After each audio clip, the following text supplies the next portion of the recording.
¿Cómo están, estimados usuarios y usuarias? Les habla José Martín Brón, soldado de Papa Dios.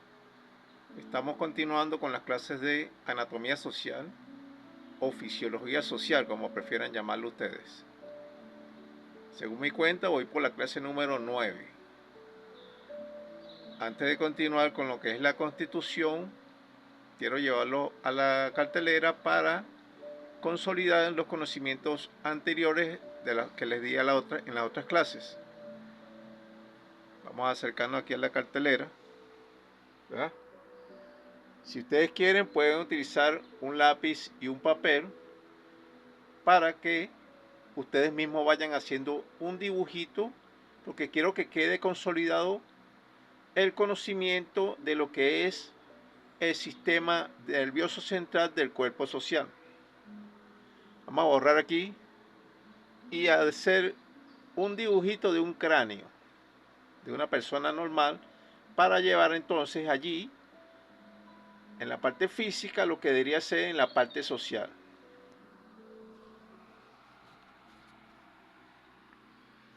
Borramos esta parte de aquí. No se quiere borrar.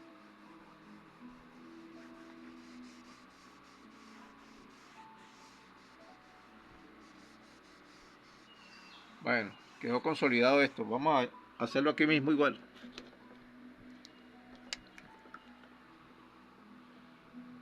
Acá. Vamos a imaginarnos que esto es una persona, la cabeza de una persona.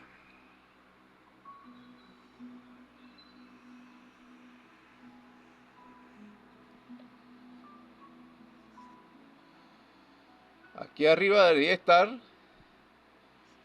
la asamblea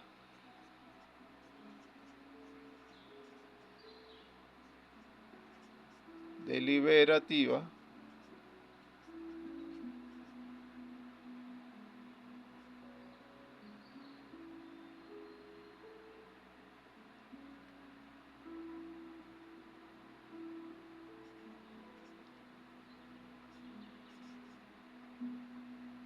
nacional.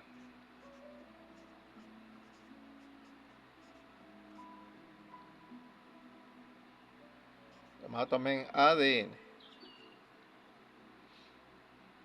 Ese sería el cerebro llamado telencéfalo.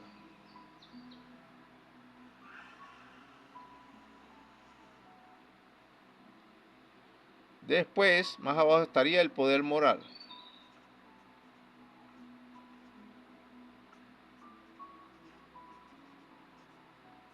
Sería lo que ahorita se conoce como mesencéfalo. Es algo parecido a esto así. Aquí abajo debería estar el poder electoral.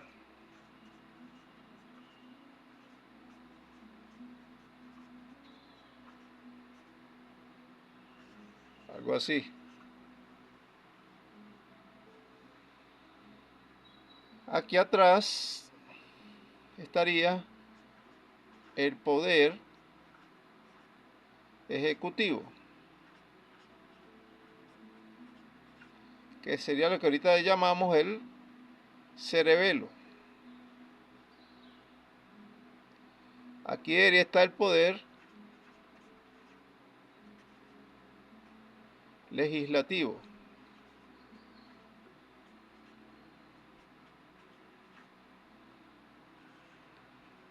que es el bulbo raquídeo. Y aquí debería estar el poder judicial, que es la protuberancia anular. A partir de aquí ya comienza la columna vertebral y comenzaría el poder popular.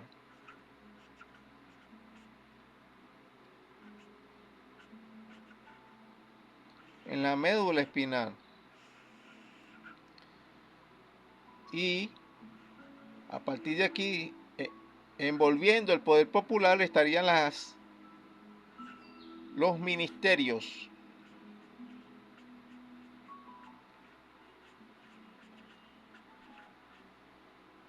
Que son comandados por el poder ejecutivo.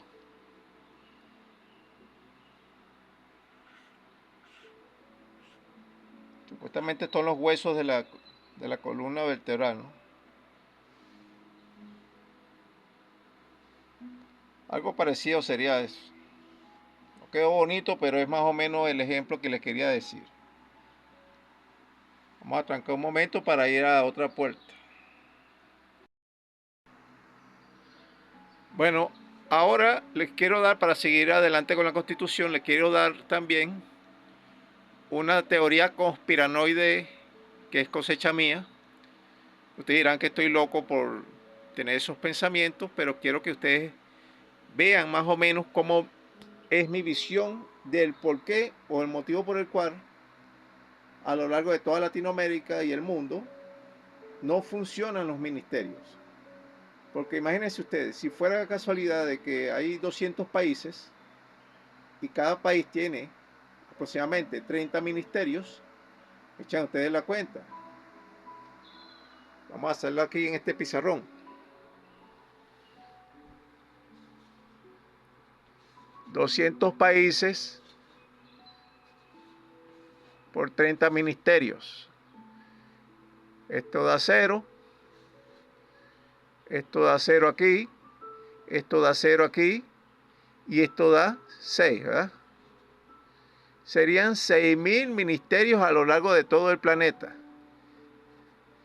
Son 6.000 personas y ninguno funciona. ¿Será que hay 6.000 personas que no sirven? ¿Que su cerebro no les da para tanto? Según mi teoría conspiranoide, ¿verdad? Que puede ser que sea una rola de falacia que les esté diciendo o que les vaya a decir. Según mi teoría conspiranoide, es que esto está diseñado para que sea así, que no funcione. ¿De qué manera? Ya se lo voy a explicar. Vamos otra vez a la puerta. O al pizarrón improvisado que tengo aquí, que es una puerta que debería estar pegada acá, pero como esto está en construcción, igual no sirve. Imaginemos que tengo el pentágono, ¿verdad? 1, 2, 3, 4.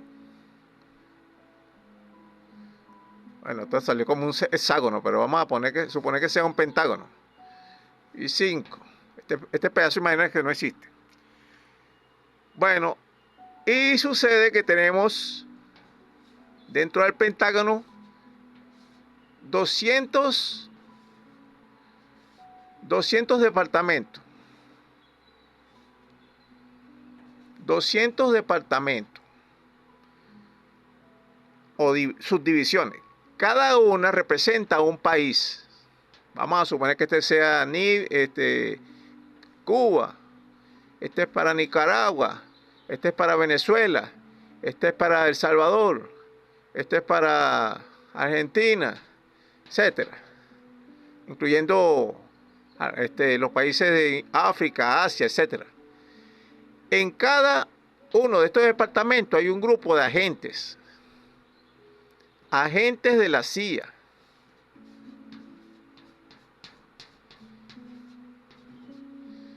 ¿Qué hacen ahí? Los instruyen en el idioma del país,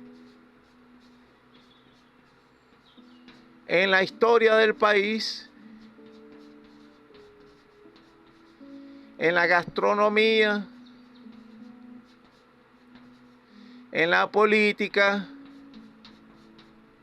etcétera. ¿Y cuál es la idea? La idea es que ellos se subdividan en dos tipos de agentes. Los que yo llamo los coyotes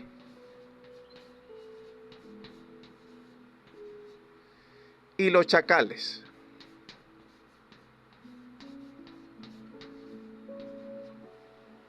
Entonces los coyotes, todos están instruidos en la misma materia. Quiero que sepan que no es que están diferenciados, no, que este es más bonito que el otro, no, todos son iguales. Lo que pasa es que por azar, de repente a unos les dicen que van a ser los coyotes y otros son los chacales. Y vamos a suponer que mandan a este grupo de personas al país X. Vamos a llamarlo que sea un país X. ¿Qué hacen estos, gente? A través de las embajadas,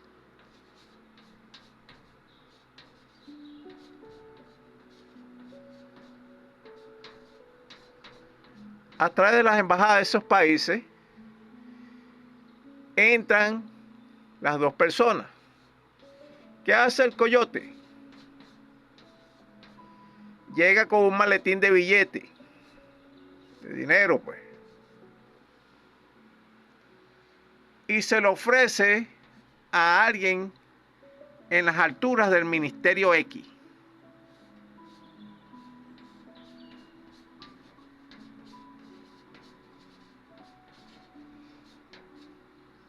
Acuérdense que les expliqué, hay más de 30 ministerios en cada país, normalmente.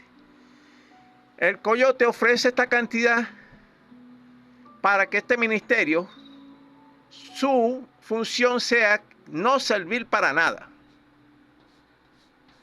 No servir.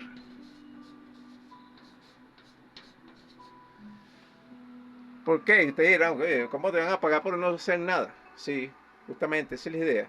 La idea es que si no funciona, yo como gobierno extranjero te empiezo a dar y que apoyo. Mira, yo te voy a apoyar, vale, yo te voy a ayudar a hacer esto y lo otro. Y resulta que yo soy el mismo que te estoy haciendo el problema. Y dirás, bueno, por eso no pasa aquí en mi país. No pasa ahorita, pero sí pasó hace años. Y eso quedó como una especie de institución burocrática ahí. No sé si aquellos que son de mayor edad se acuerdan que aquí habían escuelas técnicas por todas partes. Se desarrollaban vacaciones escolares, se desarrollaban cursos de todo tipo y tamaño en las universidades y en las escuelas. Había revistas educativas por todas partes. Había programas educativos en la televisión y en la radio, etcétera. ¿Por qué todo eso desapareció? Desaparecieron materias que eran necesarias o por lo menos importantes para la sociedad.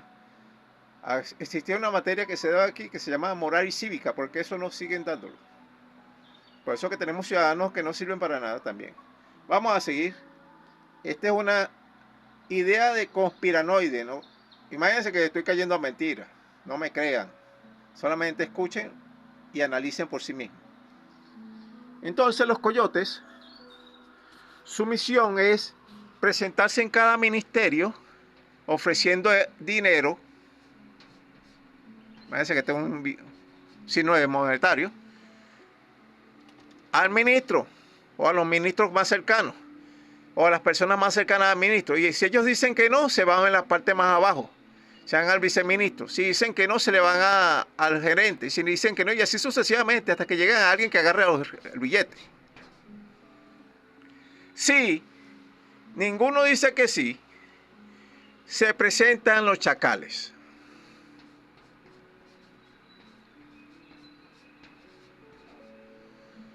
¿Qué hacen los chacales? Bueno, su misión es sencilla, lo que siempre ha hecho la CIA, matar gente. Matar personas. Estoy escribiendo bien feo, ¿eh? Vamos, lo voy a escribir aquí. No le puedo suavizar esto porque es lo que pasa. Matar.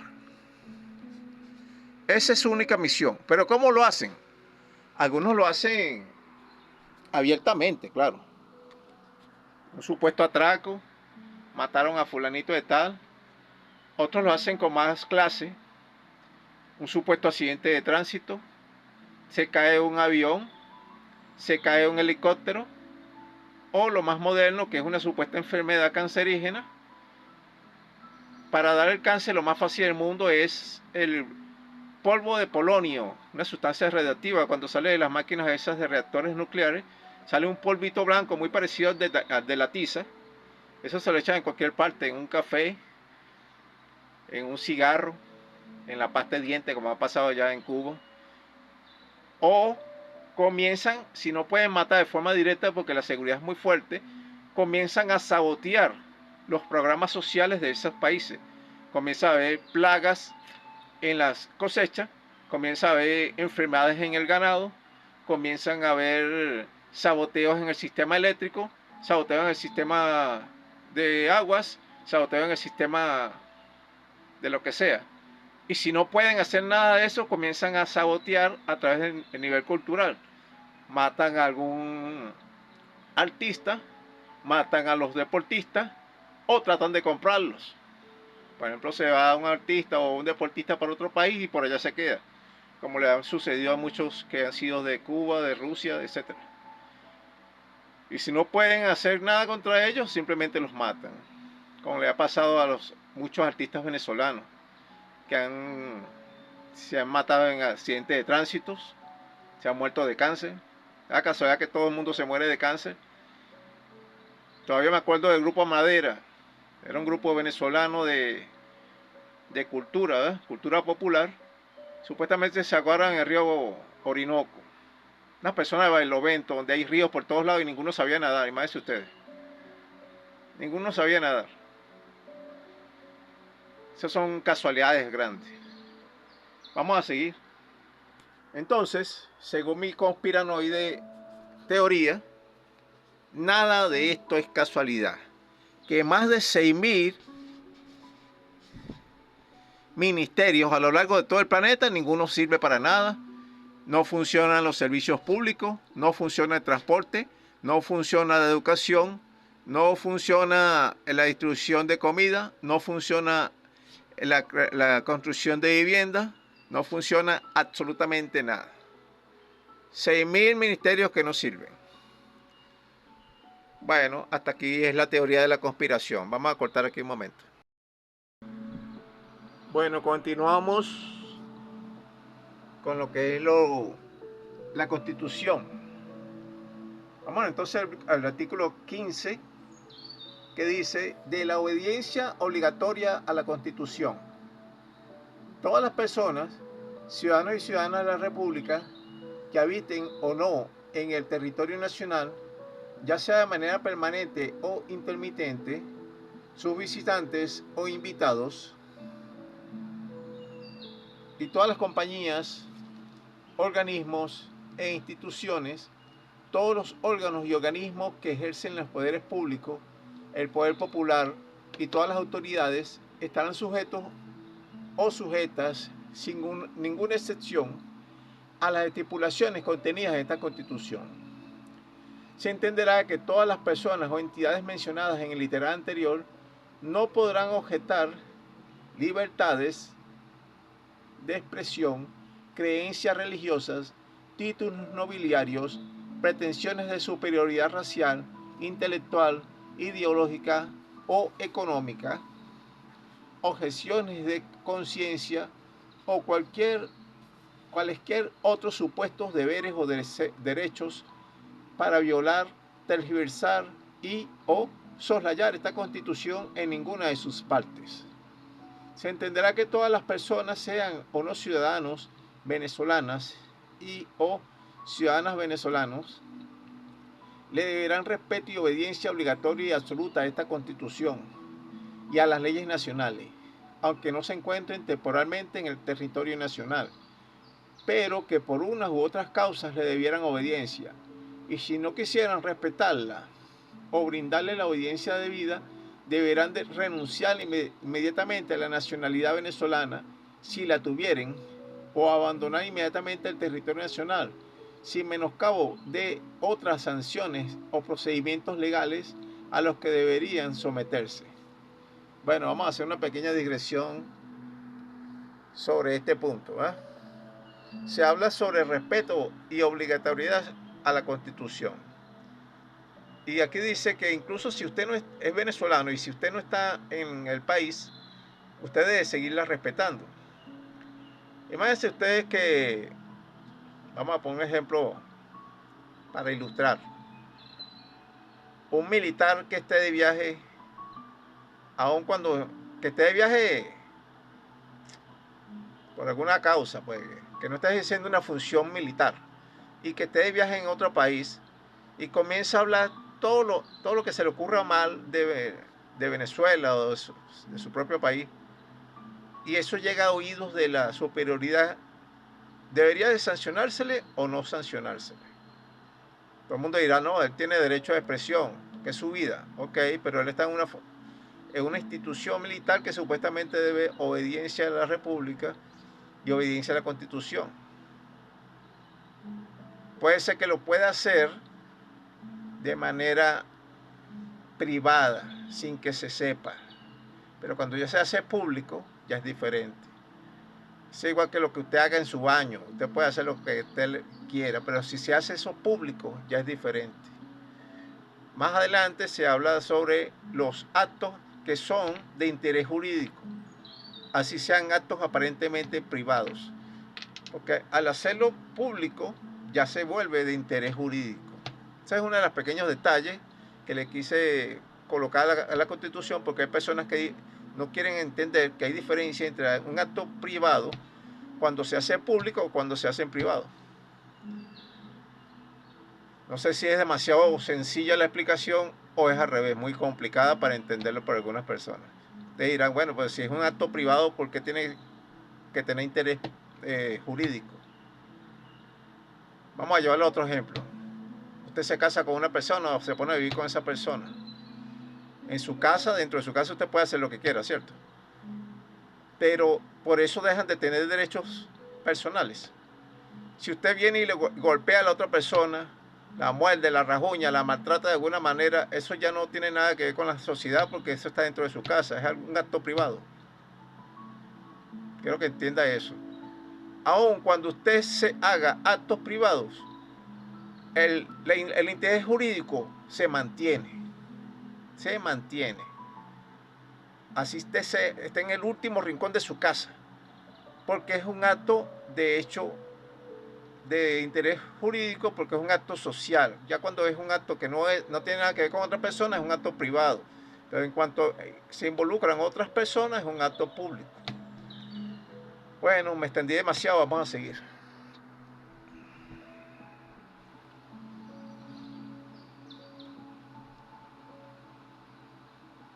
El artículo 16 dice, de la supremacía de la Constitución. Se entenderá que esta Constitución posee supremacía sobre cualquier circunstancia, ya que es la carta magna de convivencia social para todos los ciudadanos y para todas las ciudadanas de la República Socialista y Bolivariana de Venezuela, por lo cual ninguna norma, estatuto, tratado, decreto, autoridad, resolución, estado, país, persona, pretensión, circunstancias internas, circunstancias externas, nacionales o internacionales, naturales o artificiales, están ni estarán jamás ni nunca por encima de lo dictaminado por esta Constitución ni de lo estipulado en ella. Y en este sentido, todos los actos o pretensiones anteriormente descritos son y serán nulos de toda nulidad, así como todo aquello que choque con ella. Coloqué la palabra choque a propósito. Voy a hacer otra digresión otra vez. Coloco algunas palabras que no son muy usadas en la jurisprudencia, porque aquí debería colocar la palabra colide, que no colide con ella, pero para el pueblo normal y llano esa palabra no tiene sentido. Muchos juristas me dirán, no, tenías que haber colocado lo mismo, ¿no? Porque si esta es una constitución para el pueblo. Acuérdense que los juristas de la época anterior no les interesaba el pueblo. Ellos se despachaban y se daban el vuelto ellos mismos. Colocaban todo tipo de enredos ahí para que la gente no le entendiera. Y por eso que el pueblo no tenía prácticamente ningún tipo de derecho. Su derecho era estar callado. Derecho a morir y a estar callado, claro. Y entonces yo coloqué palabras más accesibles al pueblo. Por ejemplo, choque en vez de colide. Y otras palabras que no están en la Constitución. Y las reformé justamente para que sea más entendible. Le diseñé un sistema que pueda ser utilizado por cualquier persona para atender fácilmente cuál es su propio derecho, dónde está el tema, etcétera. Seguimos. Artículo 17. De la República y la Fraternidad Universal. se entenderá con respecto del cuerpo social de la República Socialista y Bolivariana de Venezuela en relación con la fraternidad universal lo siguiente. La República Socialista y Bolivariana de Venezuela se reserva el derecho de verse a sí misma como un solo cuerpo social, utilizando y desarrollando la doctrina científica, filosófica y política del socialismo biológico. Acuérdense de esto, que el socialismo biológico, vamos para que me vean mejor, ustedes dirán que, bueno, ¿por qué no continúa el discurso? Lo que les expliqué. La idea es no continuar algo sin haber explicado una cosa que puede quedar como una ruptura del conocimiento, porque entonces a partir de ahí no vamos a seguir entendiendo nada. El socialismo biológico es una ideología. Muchos dirán, bueno, es una ideología política, pero no tiene nada de nuevo, porque simplemente es un comunismo disfrazado. Puede ser, ustedes le llamen como ustedes quieran. Yo le llamo socialismo biológico. Otros le pueden llamar también biologicismo. Pero estamos estudiando fisiología social, ¿me tiene esto enredado? Sí, porque tiene diferentes nombres. Les expliqué sobre la fisiología del desarrollo y científicamente se llama embriología. Pero no quiere decir que deje de ser una fisiología del desarrollo. Fisiología, el estudio de lo físico, pues. Y si yo le llamo fisiología social, es el estudio de lo físico en lo social. Si yo le llamo anatomía social, es porque estamos desmenuzando un cuerpo social, ¿verdad? Viendo sus diferentes partes. Igualito estamos estudiando fisiología. Pero como fisiología, como materia médica, va más allá de lo que es la anatomía. Usted puede conocer todos los órganos, pero si no sabe cómo hacer para que funcione mejor, no está estudiando fisiología. Vamos a dejarlo de esta manera. Anatomía es la forma de descripción de los órganos y dónde queda cada uno. Fisiología es la forma de profundizar en ese conocimiento de la anatomía. O sea, cuál es su composición química, cómo se haría para mejorar el sistema del órgano, entender cómo funciona el órgano. Eso es lo que estamos haciendo. Estamos estudiando la anatomía de los órganos sociales y la fisiología de los órganos sociales. Aparte de eso, estamos aplicando encima de eso una ideología filosófica y política que yo le llamo socialismo biológico. Para resumirlo, en vez de decir esas dos palabras, puedo decir biologicismo. Porque yo podría decir, por ejemplo, chavismo. Pero ¿qué es el chavismo? Es la ideología, o sea, traer al presente la ideología bolivariana.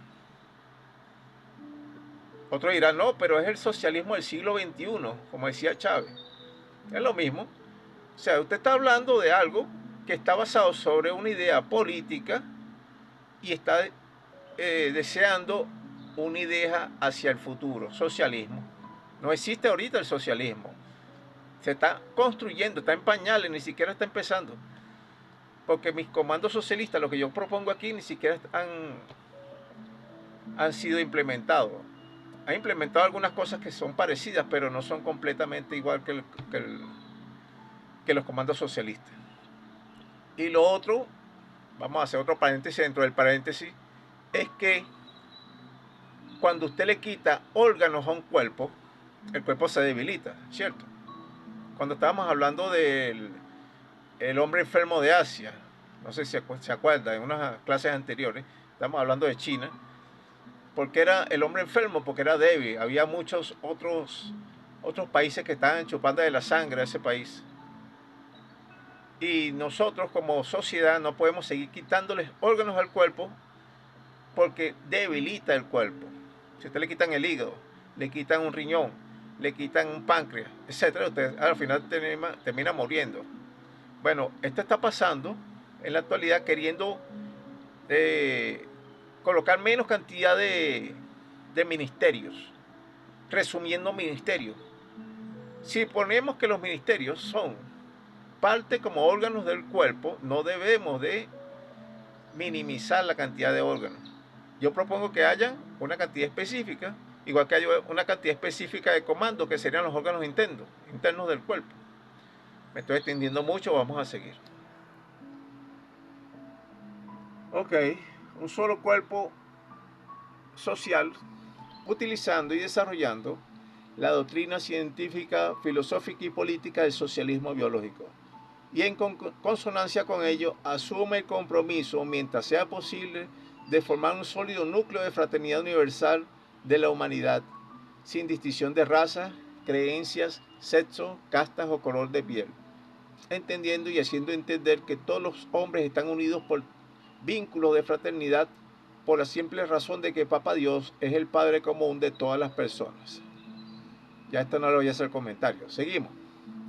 De tal manera que el yo real, como espíritu individual que reside en el interior de cada persona, es una pequeña chispa particular, por decirlo de alguna manera, del espíritu universal de Papá Dios, siendo ambos idénticos en esencia, y debido a esta misma unidad de origen y de esencia, se entenderá que todos los seres humanos son intrínsecamente idénticos entre sí, a pesar de la gran diversidad que ofrecen a su condición física exterior o en lo que cada quien expresa como personalidad.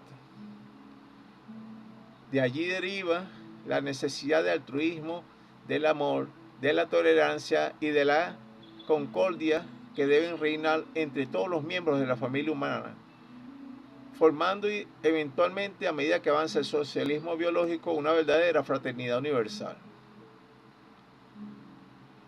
Vamos a hacer una pequeña digresión también aquí. Hace años yo estuve muy interesado en el sistema de la evolución del espíritu. No vamos a irnos por ese tema, pero sí quiero darle a entender que pasé por muchas etapas a nivel espiritual.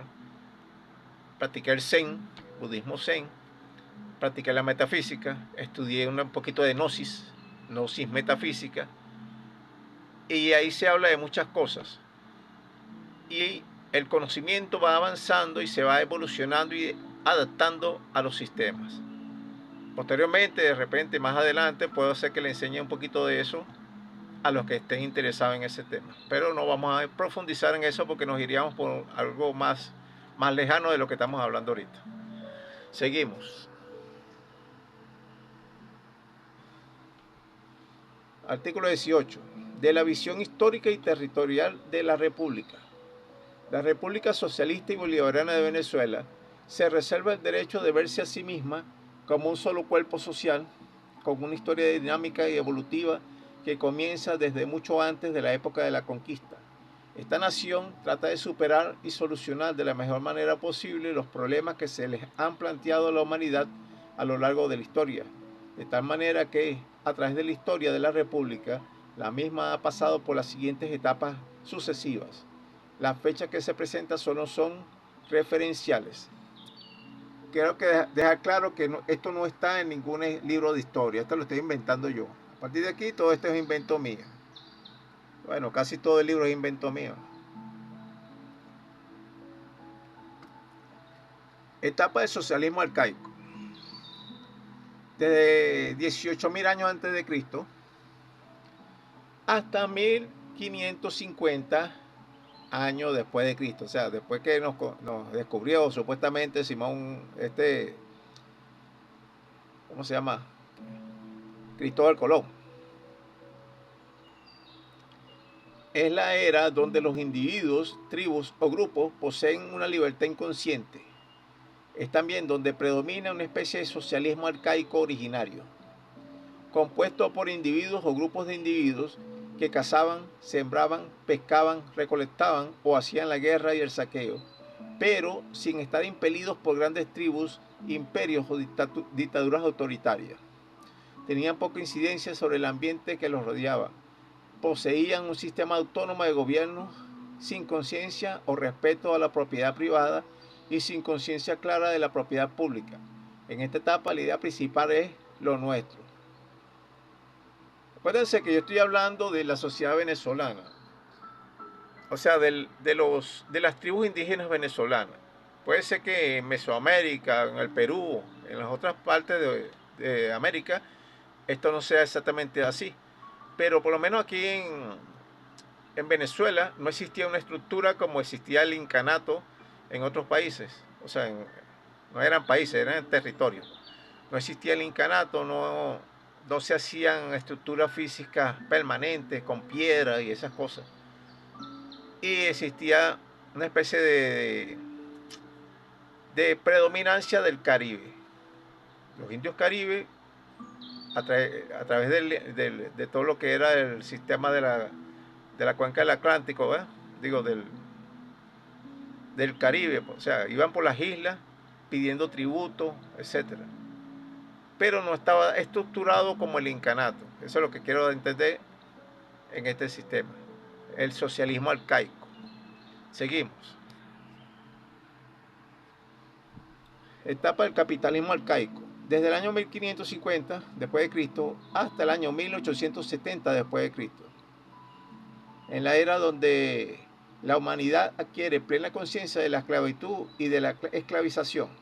Es una etapa caracterizada por una intensa lucha de clases sociales con diferentes grados de intensidad entre los individuos, grupos de individuos y tribus, conscientes todos del concepto de esclavitud, bajo la férula de grandes tribus de un imperio o de dictaduras centralizadas, se comienzan a explotar los recursos naturales de manera más o menos intensiva, con sistemas autocráticos de gobierno, sin respeto alguno por la propiedad privada perteneciente a las clases bajas y con cierta conciencia colectiva de la propiedad pública.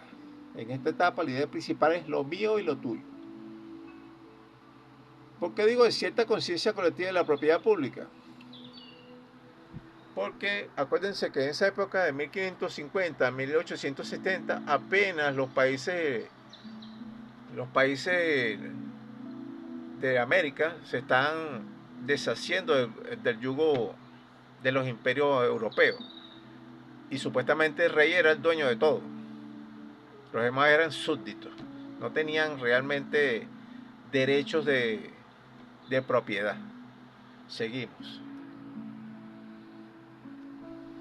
Etapas del imperialismo capitalista burgués. Desde el año 1870, después de Cristo, hasta el año 2025.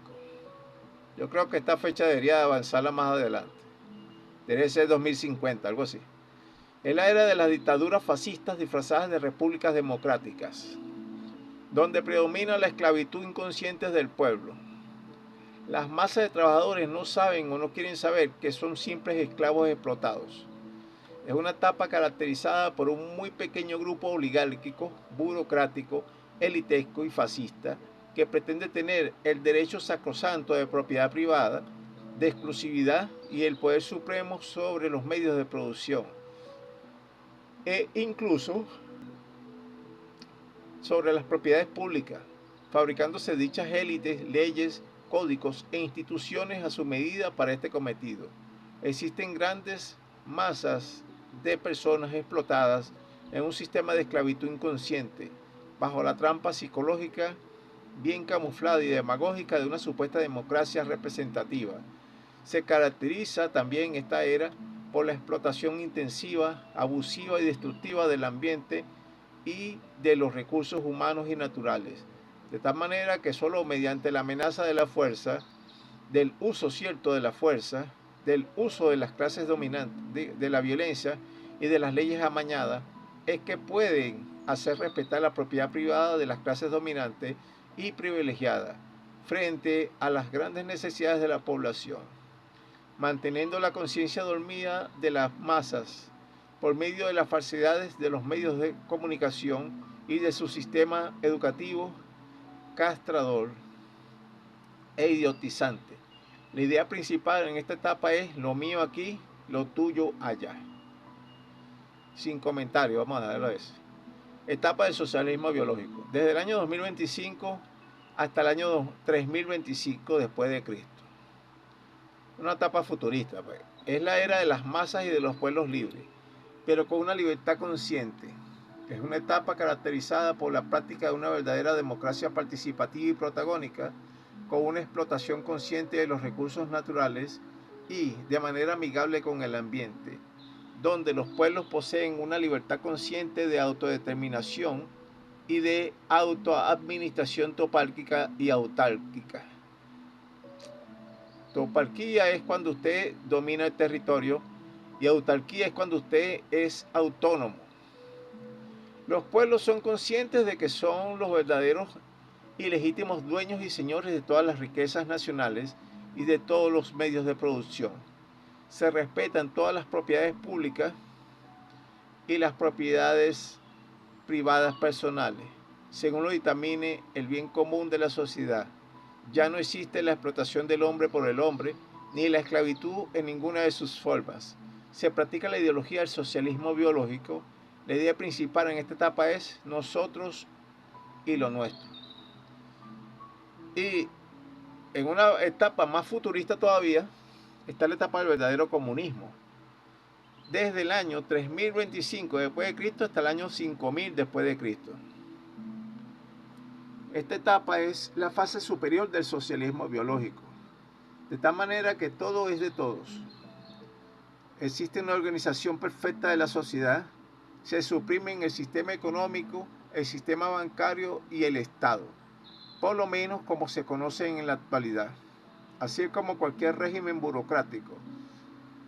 Las personas ya no necesitan utilizar ningún tipo de papeleo, se llevan a su mínima expresión cualquier tipo de imposición de autoridad, como consecuencia de un excelente sistema educativo y de que todas las personas son conscientes de que deben contribuir voluntariamente por el bien común de todo el cuerpo social, suprimiendo su propia animalidad, que se traduce en egoísmo, avaricia, codicia, lujuria, envidia, cólera, glotonería y flojera. La sociedad está completamente modernizada, integrada, sistematizada y ordenada. Se previene la anarquía y el delito como semillas de la destrucción social. En esta etapa la idea principal es nosotros. Bueno, acuérdense que estoy explicando